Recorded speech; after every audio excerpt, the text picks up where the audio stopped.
Hello students, welcome in Shailendra academy. I am Shailendra Agrawal और आज हम बात करेंगे इंजीनियरिंग मैकेनिक्स के नेक्स्ट लेक्चर नंबर 35 की। हम आशा करते हैं कि आपको इंजीनियरिंग मैकेनिक्स पढ़ने में आनंद आ रहा होगा, इसलिए इन वीडियोस को अपने फ्रेंड्स के साथ शेयर कीजिए क्योंकि पेपर बहुत ही नजदीक आ चुके हैं और कोर्स की गारंटी कि कोर्स पूरा हो जाएगा। लेकिन जितना कोर्स हो गया है वो आपको अच्छे से अगर समझ में आ गया है या आप समझ रहे हैं तो 80+% मार्क्स आपके डेफिनेटली आएंगे। अब आज हम इस वीडियो में बात करेंगे दो चीजों की, जिसमें हमने जो लेक्चर नंबर 32, 34 और 33 में सॉलिड बॉडीज के सेंटर ऑफ ग्रेविटी आपको डेरिवेशन करके बताए हैं, उनका एक टेबल के फॉर्म में यहाँ पर पूरा कंक्लूजन होगा, क्योंकि ये एग्जाम का पेपर है 2022 का और इसमें पूछा गया है कि ठोस वस्तुओं जैसे गोला, अर्धगोला और सिलेंडर के स्केच उनके सेंटर ऑफ ग्रेविटी बनाते हुए दर्शाइए। मींस एक क्वेश्चन ऐसा भी आ चुका है जिसमें किसी अलग बॉडी का सेंटर ऑफ ग्रेविटी नहीं पूछा है, बल्कि कंबाइंड 3 बॉडी दे रखी है और उनका सेंटर ऑफ ग्रेविटी स्केच बना करके आपको बनाना है। तो वो आपको यहाँ समझाया जाएगा, इसके साथ ही आपको एक न्यूमेरिकल सेंटर ऑफ ग्रेविटी का करवाया जाएगा और लेक्चर नंबर 35 के साथ सेंटर ऑफ ग्रेविटी और सेंट्रोइड खत्म हो जाएगा। फिर हम इसके बाद बात करेंगे मोमेंट ऑफ इनर्शिया की। तो अभी हम समझते हैं कि ठोस पिंडों का गुरुत्व केंद्र यानी centre of gravity of solid bodies. देखिए, जो प्रीवियस 3 वीडियो हैं वो आप जरूर देखिए क्योंकि डेरिवेशन भी आए हुए हैं, इसलिए यहाँ पर अब उसी डेरिवेशन का कंक्लूजन करते हैं और किस बॉडी का सेंटर ऑफ ग्रेविटी कहाँ होता है और उसका वॉल्यूम कहाँ कितना होता है ये अभी आप समझते हैं। तो सबसे पहले अगर बॉडी की बात करते हैं, एक सिलेंडर की या बेलन की, तो बेलन की आकृति आपके सामने बनी हुई है और इसका सेंटर ऑफ ग्रेविटी इसके बेस से यानी कि एक्स एक्सिस से h/2 दूरी पर होगा। जब इसका सेंटर ऑफ ग्रेविटी h/2 दूरी पर होगा यानी कि यहां पर आएगा, तो ये कहां पर आया? सेंटर ऑफ ग्रेविटी, यानी कि वह बिंदु जहां पर उस वस्तु का भार कार्य करता है। तो इस जो बेलन का या सॉलिड सिलेंडर का या फिर ठोस बेलन का जो सेंटर ऑफ ग्रेविटी है वो यहां से, तो सेंटर वाली लाइन पे यहां से इतना, यहां से बीच में, और y ऊंचाई पे इसका centre of gravity h/2 distance पे आएगा। तो ये बेलन है, इसका आयतन, क्योंकि अभी न्यूमेरिकल करवाएंगे तो हमको न्यूमेरिकल के लिए आयतन की आवश्यकता होगी। पाई आर स्क्वायर एच, आर क्या है? इसकी रेडियस, एच क्या है? इसकी हाइट। तो ये हो गया आयतन। और गुरुत्व केंद्र कहां पर होगा? गुरुत्व केंद्र इसकी जो अक्ष है उसके केंद्र पर। देखिए, अगर हम यहाँ बात करें तो यहाँ पर होना चाहिए, लेकिन h/2 डिस्टेंस पे, तो जो इसकी अक्ष है, ये अक्ष आ रही है इसके केंद्र पर, तो यही लिखा हुआ अक्ष के केंद्र पर स्थित है।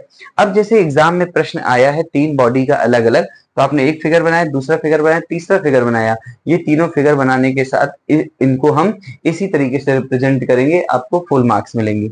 इसके बाद दूसरा, तो ये हो गया बेलन का। आपको ये याद करना पड़ेगा कि आयतन पाई आर स्क्वायर एच होता है। सिंपली ये एक सर्कल के फॉर्म में है, तो पाई आर स्क्वायर तो इसका एरिया हो गया, एच हाइट है तो एच से मल्टीप्लीकेशन कर दिया।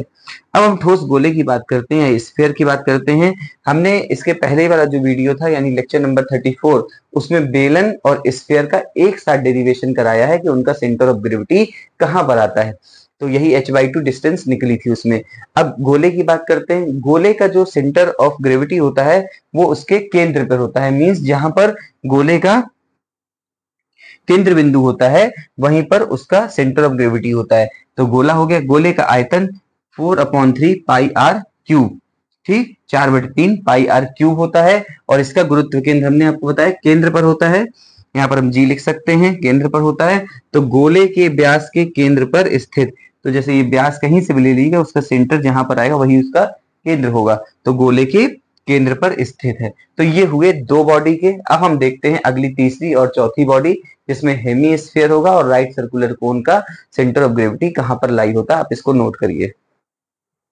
तो स्टूडेंट्स, अब हम थर्ड और फोर्थ बॉडी की बात करते हैं, जिसमें यहाँ पर है अर्धगोला या फिर हेमीस्फीयर। अगर हम हेमीस्फीयर का देखें तो इसका लेक्चर नंबर 32 था, जहां हेमीस्फीयर का डेरिवेशन आपको कराया गया है और ये अभी पिछले साल 2024 में पूछा भी गया है कि हेमीस्फीयर का सेंटर ऑफ ग्रेविटी कहां पर होता है, उसका सूत्र उत्पन्न कीजिए।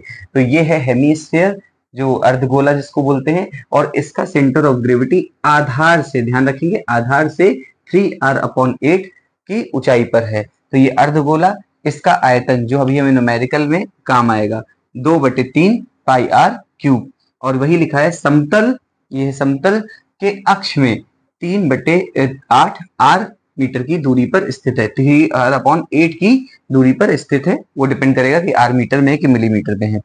फिर इसके बाद अगर हम बात करते हैं कि ये राइट सर्कुलर कोन यानी कि लंब वृत्ताकार शंकु की, तो लंब वृत्ताकार शंकु का जो वीडियो है वो लेक्चर नंबर 33 है, जिसमें हमने लंब वृत्ताकार शंकु का डेरिवेशन कराया है और उसका जो आयतन है वो 1/3 पाई r स्क्वायर h है तथा आधार से h/4 की दूरी पर स्थित है। ये इसका आधार हुआ और यहाँ से h/4 की दूरी पर स्थित है। तो इस तरीके से बहुत शॉर्ट फॉर्म में आपके पास चारों बॉडीज का, आप उसे नोट करेंगे, चारों बॉडीज का गुरुत्व केंद्र कहाँ पर होता है ये आपको टेबल के फॉर्म में बताया गया है। और ध्यान रखें कि एग्जाम में क्वेश्चन किसी भी तरह का आ सकता है। फॉर एग्जांपल जैसे बीटीयूपी बोर्ड की बात करते हैं, ऑब्जेक्टिव टाइप क्वेश्चन है। ऑब्जेक्टिव टाइप क्वेश्चन में आपको दे दिया कि एक अर्धगोला है, अर्धगोले का जो गुरुत्व केंद्र है वो आधार से कितनी दूरी पर स्थित होता है। तो एक ऑप्शन में 3r/8, एक ऑप्शन में 4r/8, एक ऑप्शन में 3r/2, एक ऑप्शन में 3r/6 दे दिया। तो आपको ये दिमाग में अगर नहीं होगा तो आप फिर नहीं कर पाएंगे। या शॉर्ट, वेरी शॉर्ट क्वेश्चन जिसको हम बोलते हैं वन वर्ड क्वेश्चन आते हैं, उसमें पूछ लिया गया कि जो राइट सर्कुलर कोन होता है उसका वॉल्यूम कितना होता है। तो आपको ये फॉर्मूले याद करने पड़ेंगे। और ये कैसे याद होंगे, जब आप तीनों वीडियो देख करके डेरिवेशन खुद से करेंगे तो आपको वो फॉर्मूले भी याद हो जाएंगे। अब इसके बाद हम एक न्यूमेरिकल करने वाले हैं सेंटर ऑफ ग्रेविटी का। उसके पहले अगर हम थोड़ा समझें तो जो हमने केंद्रक, सेंट्रॉइड और सेंटर ऑफ ग्रेविटी में अंतर बहुत अच्छे से आपको बताया, उस वीडियो को आप जाके देख सकते हैं। तो अगर हम एक्स बार और वाई बार की बात करते थे सेंट्रॉइड के टर्म्स में, तो आता था a1 x1 plus a2 x2 upon a1 plus a2। इसी तरह यहाँ पर a1 y1 plus a2 y2 upon a1 plus a2।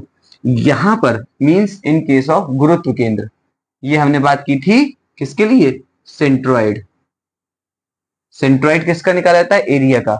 और गुरुत्व केंद्र में क्या होता है, आयतन यानी द्रव्यमान। तो हम गुरुत्व केंद्र की अगर बात करते हैं तो x बार बराबर m1 x1 plus m2 x2 upon m1 plus m2 और y बार m1 y1 plus m2 y2 upon m1 plus m2। ये दोनों में अंतर है। अब द्रव्यमान यानी m बराबर होता है आयतन गुणे घनत्व।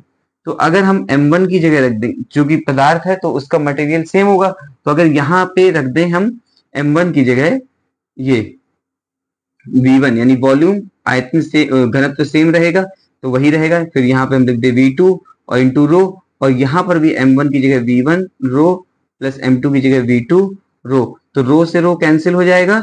यानी कि सेंटर ऑफ ग्रेविटी जब हम निकालना होगा तो हम x बार बराबर लिख सकते हैं v1 x1 v2 x2 upon v1 plus v2।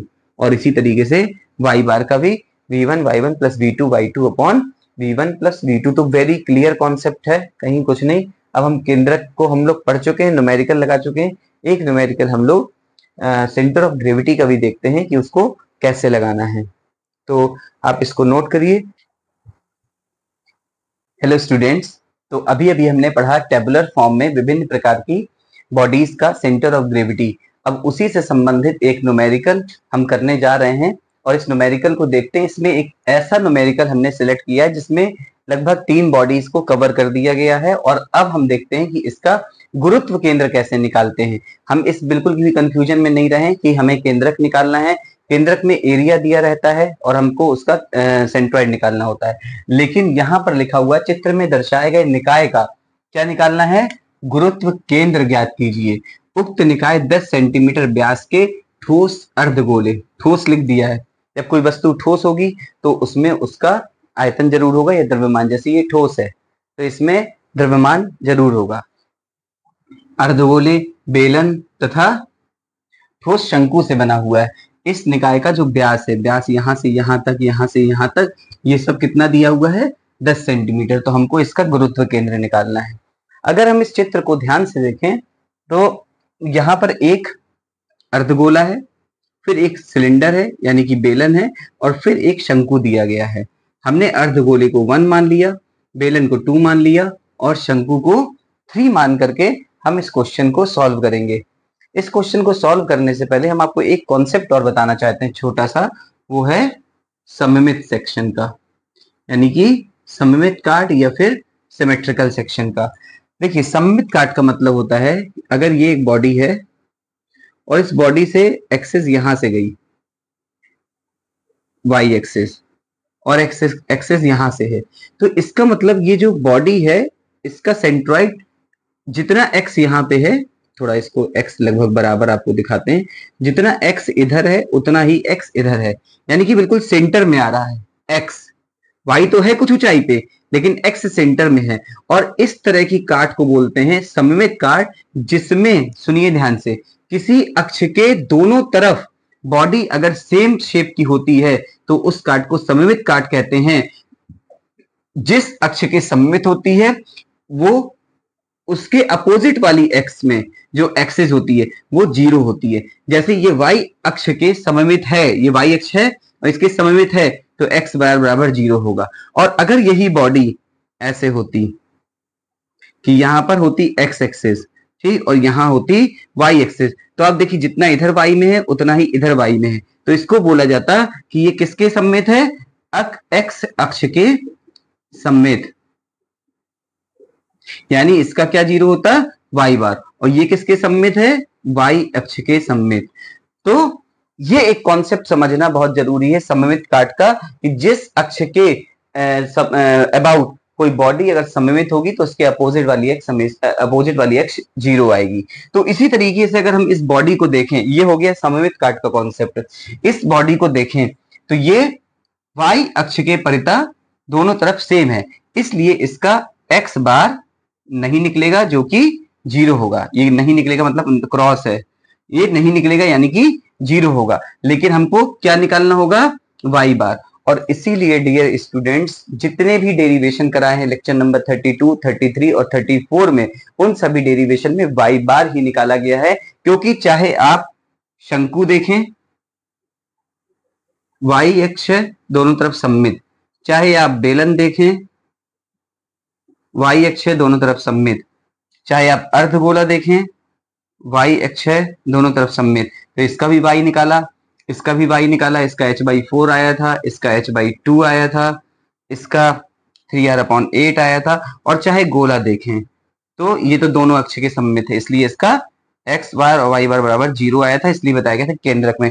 तो इसको दिमाग में आपको बैठाना है कि सममित काट क्या होती है, एक ऐसी काट जो किसी अक्ष के परिता सममित होती है, यानी कि दोनों तरफ उसका आकार सेम होता है, उस काट को सममित काट कहते हैं। उसके विपरीत वाली अक्ष हमेशा 0 होती है, वाई अक्ष के सममित एक्स बार बराबर 0। अब ये कॉन्सेप्ट हुआ सममित काट का, बहुत ध्यान से अगर आप फिर से देखें तो फिर से देख लीजिए, क्योंकि इंपॉर्टेंट है। जो टी सेक्शन और आई सेक्शन के न्यूमेरिकल है वो सममित काट से ही लगते हैं।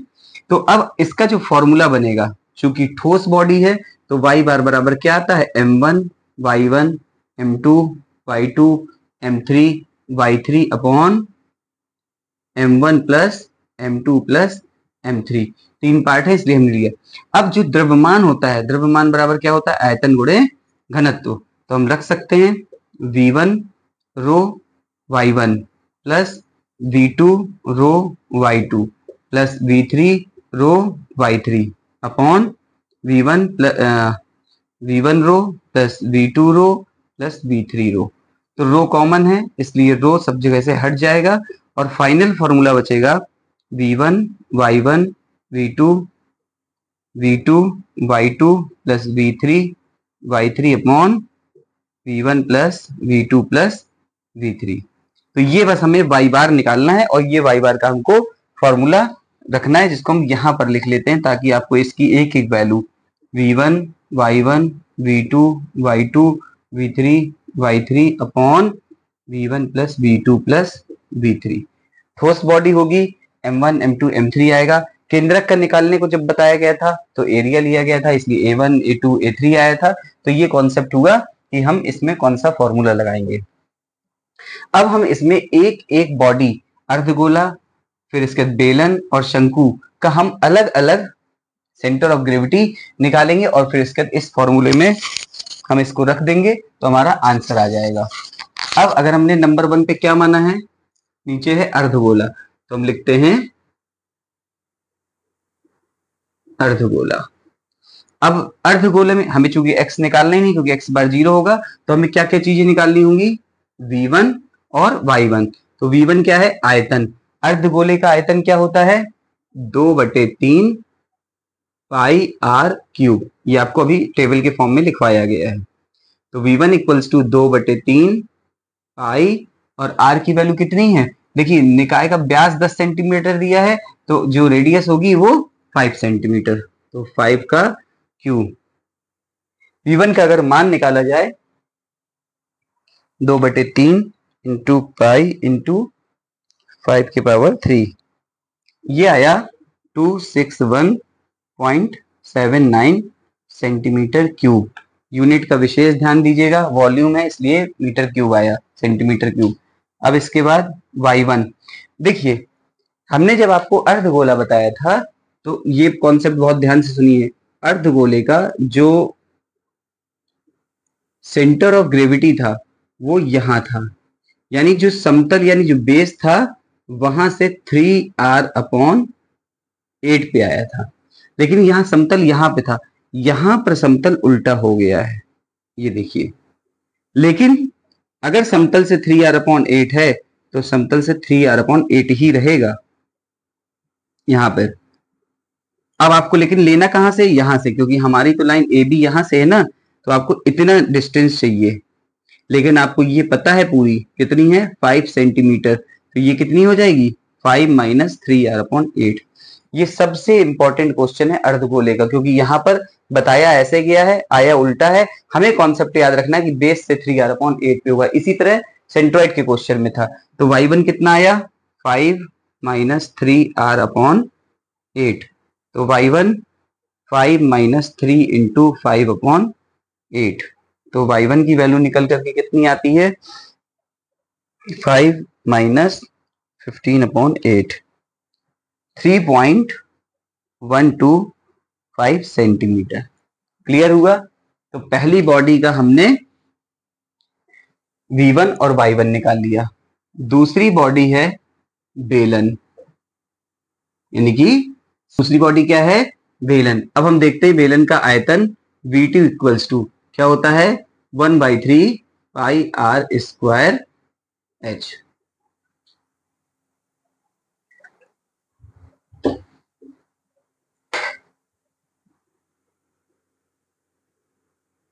v2 equals to pi are square H, तो v2 बराबर पाई, आर का मान कितना है, 5 का स्क्वायर, और h कितनी है, 16, तो v2 इक्वल्स टू क्या लिखेंगे आंसर,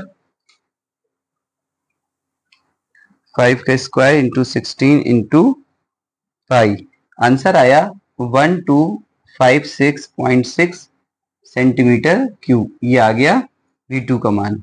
अब इसका हम निकालेंगे y2। देखिए सिलेंडर यहां से शुरू हो रहा है ऊपर की तरफ, लेकिन हमको कहां से लेना है, ए बी से, इसलिए हमको 5 ऐड करना पड़ेगा, इस बात को हम बिल्कुल ध्यान रखें। तो v2 क्या आएगा, 5 प्लस कितनी दूरी पे होता है, h/2 पे, तो y2 equals to 5 plus h कितना है, 16/2, तो v2 इक्वल्स टू क्या हुआ, 13 सेंटीमीटर। यह आया y2। अब इसका तीसरी बॉडी क्या है, वो है शंकु, यानी कि कोन, तो इसका वॉल्यूम निकालते हैं, v3 equals to 1/3 pi are square H.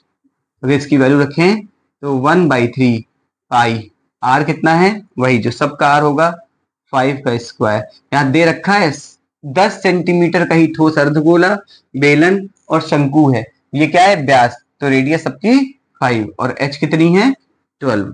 यहां से v3 का मान अगर निकालते हैं तो 5 का square into 12 into pi upon 3, आया आंसर 314.15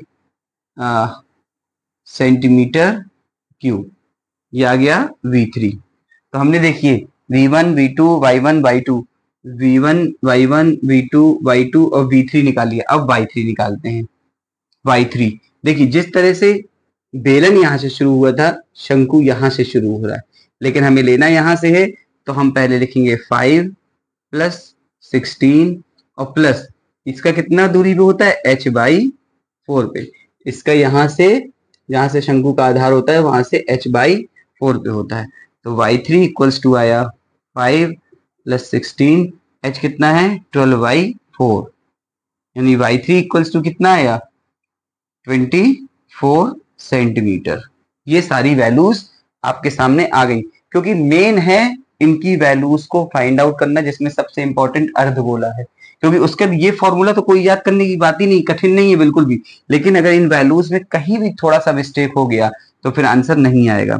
अब हम आंसर की तरफ चलते हैं। y बार क्या है, v1 y1 v2 y2 v3 y3 upon v1 plus v2 plus v3 बराबर v1 कितना है 261.79 इंटू y1 कितना है 3.125, ये क्लियर, प्लस v2 कितना है 1256.6 इंटू y2 है 13 प्लस v3 है 314.15 into 24 upon 261.79 v1 plus v2 1256.6 और प्लस v3 314.15। इसको अब हम कैलकुलेट करेंगे, तो इसको अगर कैलकुलेट करते हैं तो 261.79 to 3.125 प्लस 1256